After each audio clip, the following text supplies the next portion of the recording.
Hay un silencio en la Biblia que casi nadie predica. No hay milagros, no hay visiones, no hay voz desde el cielo. Solo hay espera. 10 días completos en los que parece que Dios no hace absolutamente nada.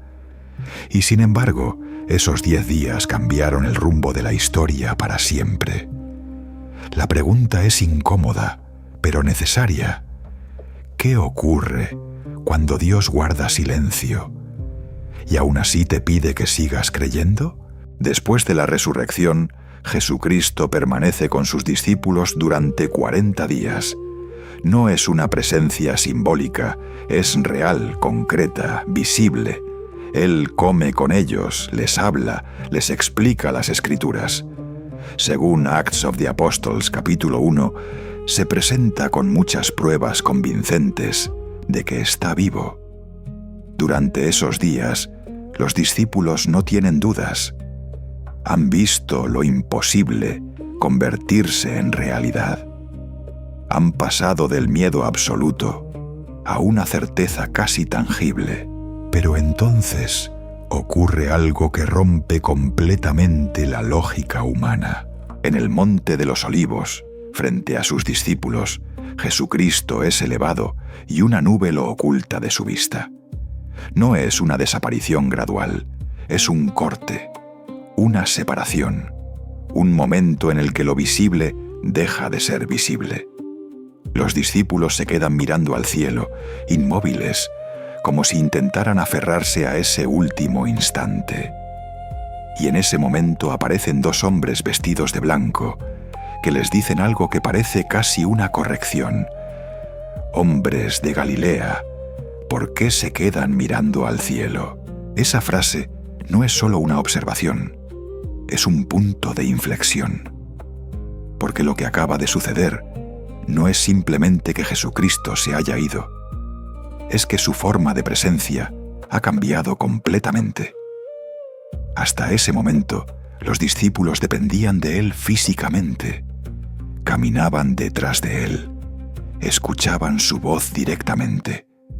Pero ahora, eso se acabó. Y aquí es donde empieza el misterio más profundo. Jesucristo no les deja sin dirección. Antes de ascender, les da una orden clara: que no se vayan de Jerusalén, que esperen la promesa del Padre, que serán bautizados con el Espíritu Santo dentro de pocos días. Pero hay un detalle que suele pasar desapercibido. No les dice exactamente cuándo, no les da una fecha concreta, solo les dice que esperen. Y entonces comienza el silencio. Entre la Ascensión y Pentecostés hay 10 días. 10 días en los que no ocurre ningún milagro registrado. 10 días en los que no hay apariciones de Cristo.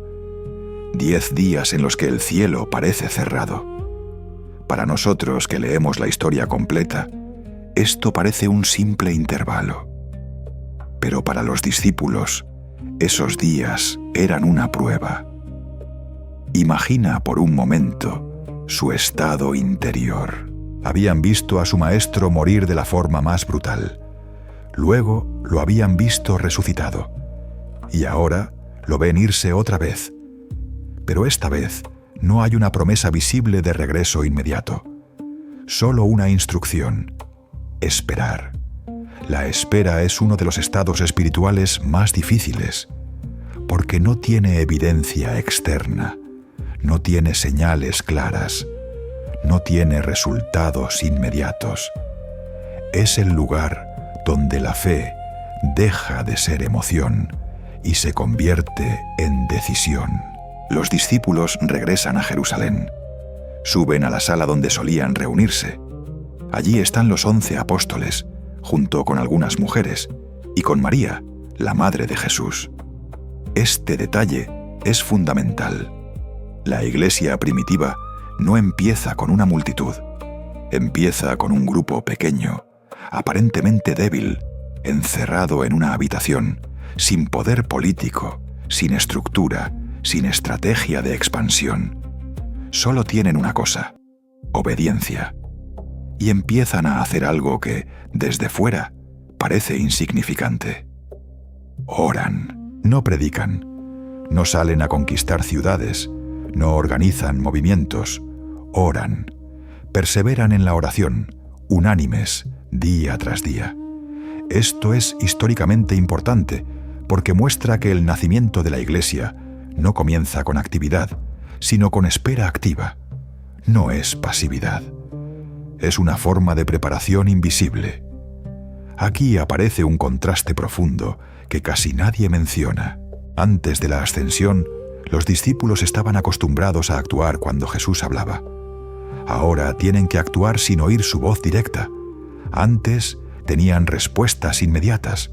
Ahora tienen preguntas sin resolver. Antes veían milagros. Ahora no ven nada. Y sin embargo, permanecen. Esto revela una verdad teológica muy profunda. La fe madura no depende de la evidencia constante.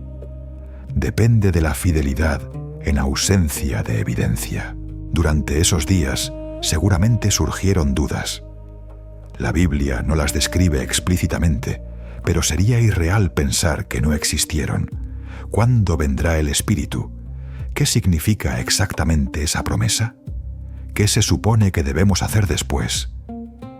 Estas preguntas no tienen respuesta inmediata, y ese es precisamente el punto, porque esos 10 días no son un vacío sin sentido, son un proceso de transformación. Los discípulos pasan de ser seguidores dependientes a convertirse en portadores de una misión. Pero esa transición no ocurre con un espectáculo, ocurre en el silencio. Aquí es donde el contenido se vuelve profundamente relevante para cualquier persona que cree hoy. Porque la mayoría de la gente busca a Dios en los momentos extraordinarios, en los milagros, en las señales, en las experiencias intensas. Pero la mayor parte de la vida espiritual ocurre en lo ordinario, en los días donde no pasa nada visible. Es fácil creer cuando todo es claro. Es fácil confiar cuando hay resultados. Pero la verdadera estructura de la fe se construye en los días donde no hay respuestas. Esos 10 días representan exactamente eso. No son un error en la narrativa. No son un tiempo muerto. Son el lugar donde se forma la Iglesia desde dentro. Y aquí hay un detalle histórico-teológico que es clave. Durante ese tiempo, los discípulos toman una decisión importante. Reemplazan a Judas. Eligen a Matías para ocupar su lugar entre los 12. Esto muestra que, incluso en la espera, hay discernimiento. No es una espera pasiva. Es una espera en la que comienzan a entender su responsabilidad. Empiezan a actuar como iglesia, aunque todavía no han recibido el Espíritu Santo.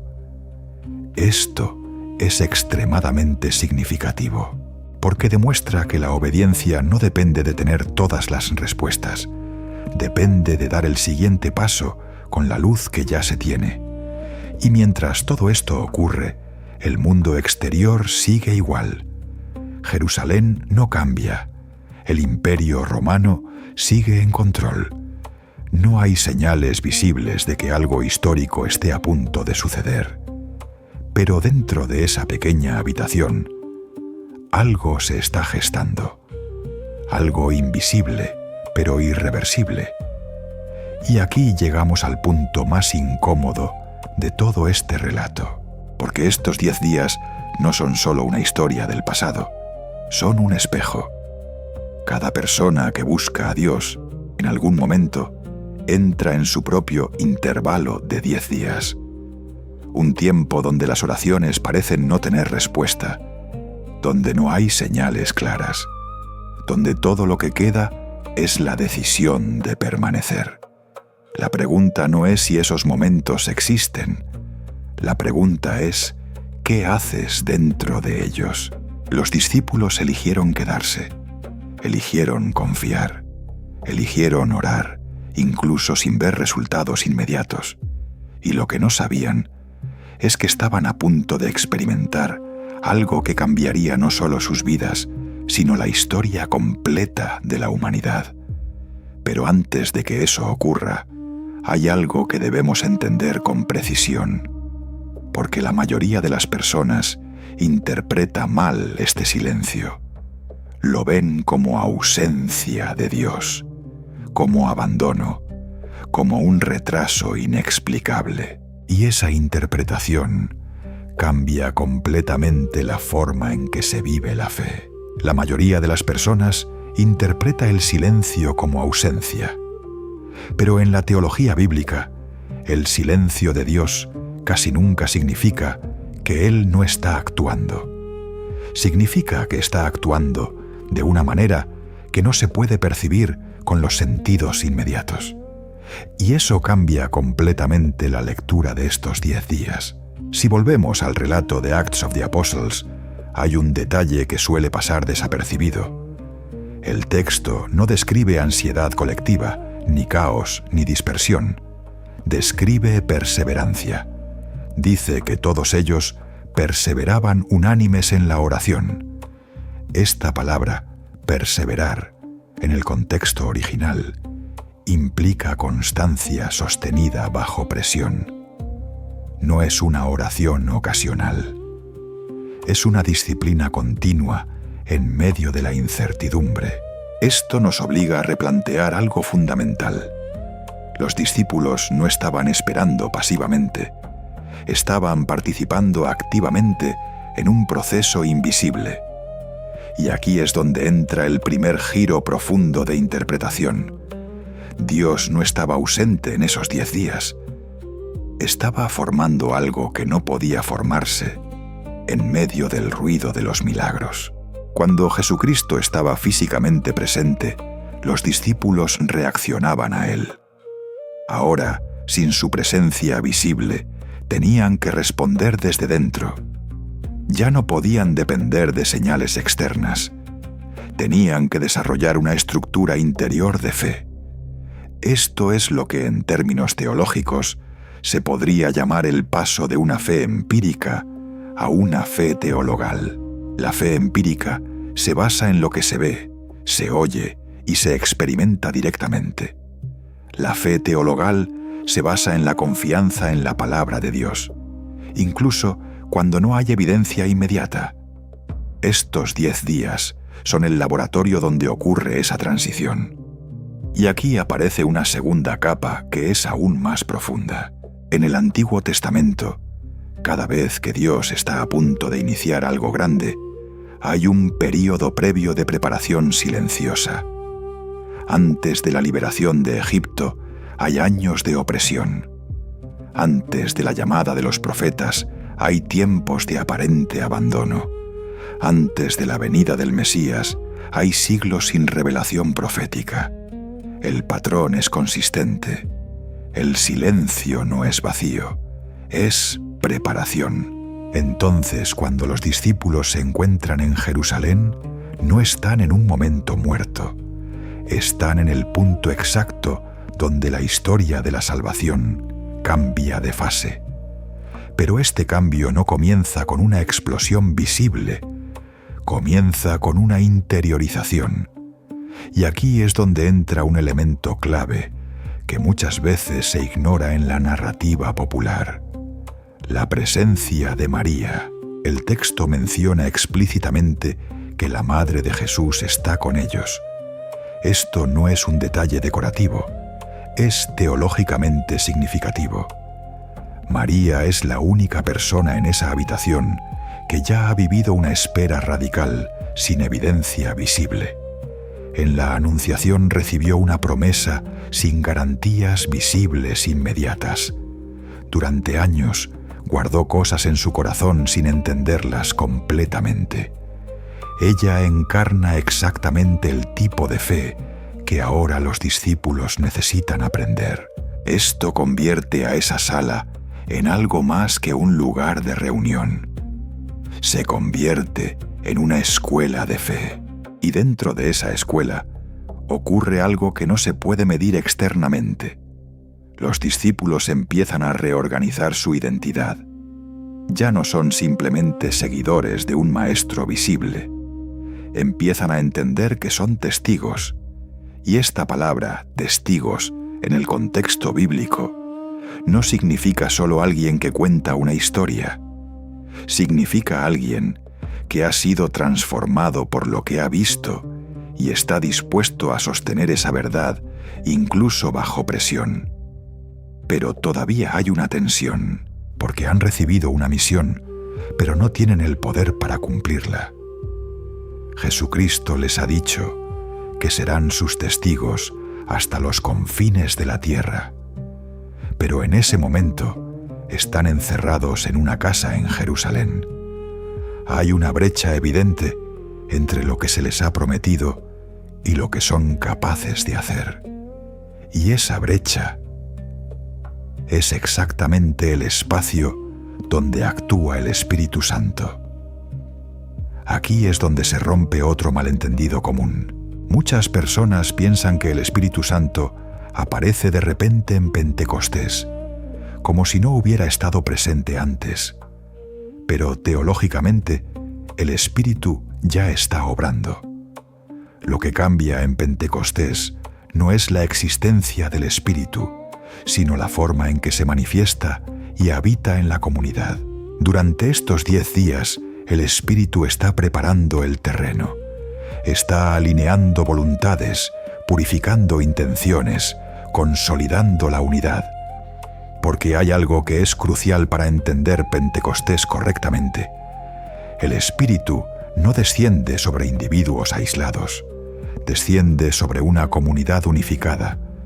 Por eso el texto insiste en la unanimidad. No es un detalle menor, es una condición. Si los discípulos hubieran estado divididos, si hubieran abandonado la espera, si hubieran actuado impulsivamente, la historia habría sido completamente distinta. Pero permanecen juntos, y esa unidad no es superficial. Es una unidad construida en la oración, en la espera, en la renuncia al control. Esto introduce un principio espiritual extremadamente relevante. Dios no solo prepara eventos, prepara personas para recibir esos eventos. Y esa preparación muchas veces ocurre en silencio. Ahora bien, hay otro aspecto que añade aún más profundidad a este periodo: el tiempo. 10 días no es un número arbitrario. En la tradición bíblica, los períodos de espera tienen un valor simbólico y pedagógico. No se trata solo de duración, sino de proceso. Cada día adicional sin respuesta inmediata obliga a una decisión renovada de confiar. No puedes vivir de la fe del día anterior. Tienes que elegir de nuevo. Esto convierte la espera en un acto continuo de voluntad. Y aquí aparece una verdad que puede resultar incómoda, pero es absolutamente central. La mayoría de las personas abandona en el día 8, no porque haya una razón objetiva para hacerlo, sino porque el silencio se vuelve insoportable, porque la mente humana busca cerrar ciclos, obtener respuestas, controlar resultados. Pero Dios no siempre responde dentro de los marcos de tiempo humanos. Los discípulos no sabían que el Espíritu Santo descendería en el día 50. Nosotros lo sabemos porque leemos la historia completa. Ellos no. Para ellos, cada día podía ser el último, o no. Esto hace que su perseverancia sea mucho más radical de lo que parece. No estaban esperando con certeza cronológica. Estaban esperando con confianza. Y aquí es donde el contenido alcanza un nivel de aplicación directa, porque este patrón se repite constantemente en la vida espiritual. Hay momentos donde recibes una promesa, pero no ves su cumplimiento inmediato. Hay un intervalo, un espacio entre lo que Dios ha dicho y lo que todavía no ha ocurrido. ese espacio es peligroso. No porque Dios no esté presente, sino porque ahí es donde la duda puede reinterpretar la realidad. Es donde puedes empezar a pensar que te equivocaste, que entendiste mal, que no va a pasar nada, pero también es el lugar donde la fe puede madurar. Y esto nos lleva a una pregunta clave que cambia toda la perspectiva. ¿Qué está haciendo Dios mientras parece que no está haciendo nada? La respuesta no es obvia, pero es consistente en toda la Escritura. Está preparando algo que no podría sostenerse sin ese tiempo previo. Está construyendo una base invisible para una manifestación visible. Pentecostés no es un evento aislado, es el resultado de un proceso. Y si eliminamos esos 10 días, eliminamos la preparación que hace posible lo que ocurre después. En otras palabras, sin el silencio, no hay fuego. Y esto nos lleva directamente al punto más crítico de toda esta narrativa. Porque lo que sucede en Pentecostés no es solo espectacular, es estructural. Cambia la naturaleza misma de la relación entre Dios y la humanidad. Pero para entenderlo correctamente, hay que ver cómo esos 10 días redefinen el concepto de presencia de Dios, de misión y de identidad. Y eso es exactamente lo que vamos a explorar en la siguiente parte. Porque el verdadero impacto de este vacío solo se entiende cuando vemos lo que viene después. ¿Y por qué solo podía ocurrir después de este silencio? Para entender lo que realmente ocurrió después de esos 10 días, hay que hacer algo que casi nadie hace correctamente: dejar de ver Pentecostés como un evento aislado y empezar a verlo como la consecuencia directa de una espera bien vivida. Porque lo que sucede en ese momento no es simplemente una manifestación espectacular del poder de Dios. Es la respuesta precisa a un proceso interior que ya ha transformado a los discípulos. Cuando llega el día de Pentecostés, según el relato de Acts of the Apostles, capítulo 2, ocurre algo que rompe completamente la normalidad. Un ruido como de un viento impetuoso llena toda la casa donde estaban reunidos. Aparecen lenguas como de fuego que se posan sobre cada uno de ellos, y todos quedan llenos del Espíritu Santo. Pero si lo analizamos con precisión teológica, el fenómeno visible no es lo más importante. Lo verdaderamente decisivo es lo que cambia en ellos. Antes de esos 10 días, los discípulos eran seguidores marcados por el miedo, la duda y la dependencia. Incluso después de la resurrección, todavía hay rastros de incertidumbre. Preguntan si el reino será restaurado en ese momento, mostrando que aún no comprenden completamente la naturaleza de la misión. Pero después de Pentecostés, algo es radicalmente distinto. Ya no están escondidos. Pedro, que antes había negado a Jesucristo por miedo, ahora se levanta públicamente y proclama con autoridad quién es Cristo. No hay ambigüedad, no hay vacilación. Habla con una claridad que no proviene de su capacidad natural, sino de una transformación interior. Y aquí es donde todo conecta con esos 10 días de silencio, porque el Espíritu Santo no llena un vacío desordenado, llena un espacio preparado. La oración perseverante, la unidad, la obediencia en la espera, todo eso ha creado las condiciones necesarias para que la acción del Espíritu no sea momentánea, sino estructural. Esto nos lleva a una afirmación que redefine completamente la narrativa. Pentecostés no es un espectáculo, es una consagración. Es el momento en el que la comunidad se convierte en iglesia de manera visible. Pero esa visibilidad solo es posible porque ya existe una realidad invisible que se ha formado en el silencio. Y aquí aparece un detalle que suele pasar desapercibido, pero que tiene una profundidad enorme: el viento y el fuego. En la tradición bíblica, el viento representa el aliento de Dios, la vida que no se puede controlar ni contener. El fuego representa la presencia divina que purifica y transforma. No es la primera vez que estos símbolos aparecen. En el Antiguo Testamento, Dios se manifiesta en el fuego en el monte Sinaí. El viento está presente en la creación, cuando el Espíritu de Dios se mueve sobre las aguas. Pentecostés no introduce algo completamente nuevo. Revela algo que ya estaba en la lógica de la historia de la salvación. Pero ahora, esa presencia no se queda fuera del ser humano. Habita dentro. Y esto es lo que hace que la ascensión y esos 10 días intermedios sean absolutamente necesarios.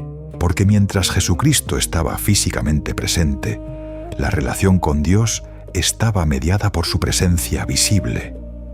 Después de la ascensión, esa mediación cambia. Y en Pentecostés se establece una nueva forma de presencia: Dios en el interior del creyente. Este cambio es tan radical que redefine la estructura misma de la fe. Ya no se trata de seguir a alguien que está delante. Se trata de dejarse guiar por alguien que está dentro. Y esto no podría haberse comprendido sin el silencio previo. Si el Espíritu Santo hubiera descendido inmediatamente después de la ascensión, los discípulos no habrían tenido el tiempo necesario para interiorizar la ausencia visible de Cristo. Habrían interpretado la nueva presencia como una simple continuidad, no como una transformación.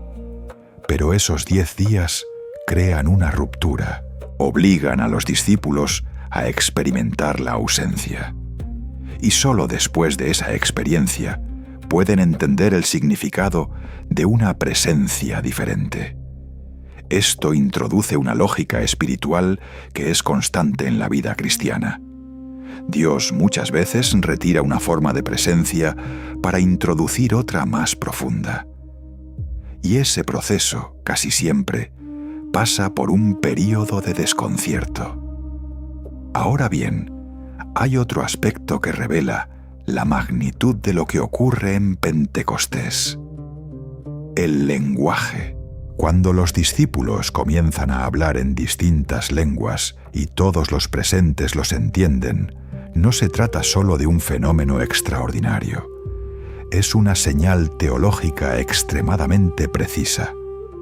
En el relato de la Torre de Babel, la humanidad se divide por la confusión de lenguas. En Pentecostés, esa división comienza a revertirse. El mensaje es claro. Lo que el pecado había fragmentado, el Espíritu Santo empieza a unificar. Pero esta unificación no es uniformidad. Cada uno escucha en su propia lengua.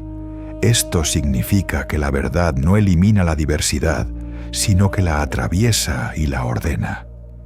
Y aquí volvemos inevitablemente a esos 10 días, porque esa capacidad de hablar al mundo no nace de una estrategia de comunicación. Nace de una transformación interior que ha sido gestada en el silencio. Sin esos días de oración, los discípulos habrían hablado, pero no con autoridad.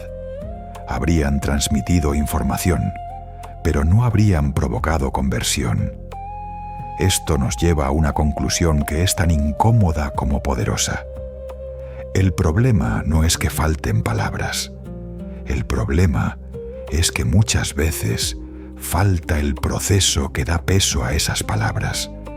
Y ese proceso, en la lógica de Dios, no se acelera. Los discípulos no podían saltarse la espera. No podían adelantarse al momento. Tenían que permanecer, incluso sin entender completamente. Y esto redefine completamente la forma en que se entiende la acción de Dios en la vida. No todo lo que es importante ocurre de forma visible.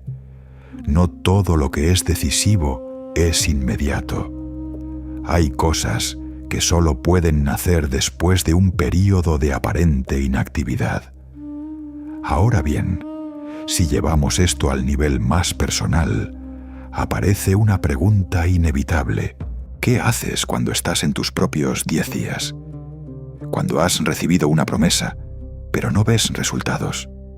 Cuando has orado, pero no hay respuesta inmediata. Cuando todo parece detenido. La respuesta de los discípulos no fue buscar alternativas, no fue abandonar, no fue forzar resultados, fue permanecer. Y esa permanencia es lo que les permitió recibir algo que no podían producir por sí mismos. Aquí es donde el mensaje se vuelve extremadamente actual. Vivimos en una cultura que no tolera la espera. Todo está diseñado para la inmediatez.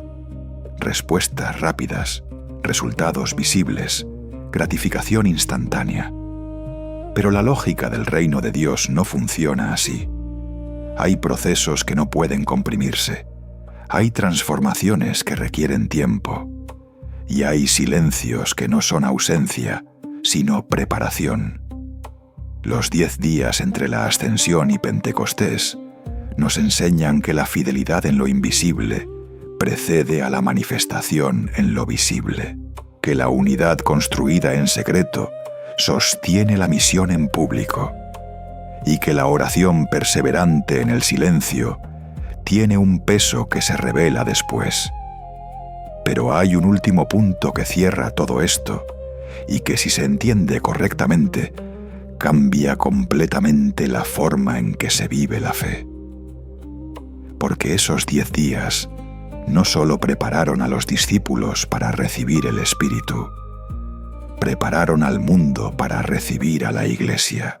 Y eso significa que lo que ocurre en ese pequeño grupo, en esa habitación cerrada, no es un evento aislado del pasado, es el modelo. Un modelo que se repite una y otra vez, cada vez que Dios quiere hacer algo nuevo. Primero el silencio, luego el fuego. Y ahora te dejo con una pregunta, que puede cambiar completamente tu forma de vivir la fe. ¿Qué estás haciendo en tus 10 días? Ese momento en el que oraste, pero no pasó nada. Ese tiempo en el que esperaste, pero Dios guardó silencio. Ese espacio incómodo donde todo parece detenido, porque tal vez, justo ahí, no es donde Dios te ha abandonado, es donde te está formando. Si este video habló directamente a tu corazón, escribe en los comentarios una sola palabra: permanezco. Quiero leerte. Quiero saber cuántas personas están atravesando su propio tiempo de espera, pero deciden no rendirse. Suscríbete al canal si quieres seguir descubriendo los misterios más profundos de la historia bíblica que casi nadie explica de esta manera. Y comparte este video con alguien que hoy necesita entender que el silencio de Dios no es el final de la historia, porque después del silencio siempre viene el fuego.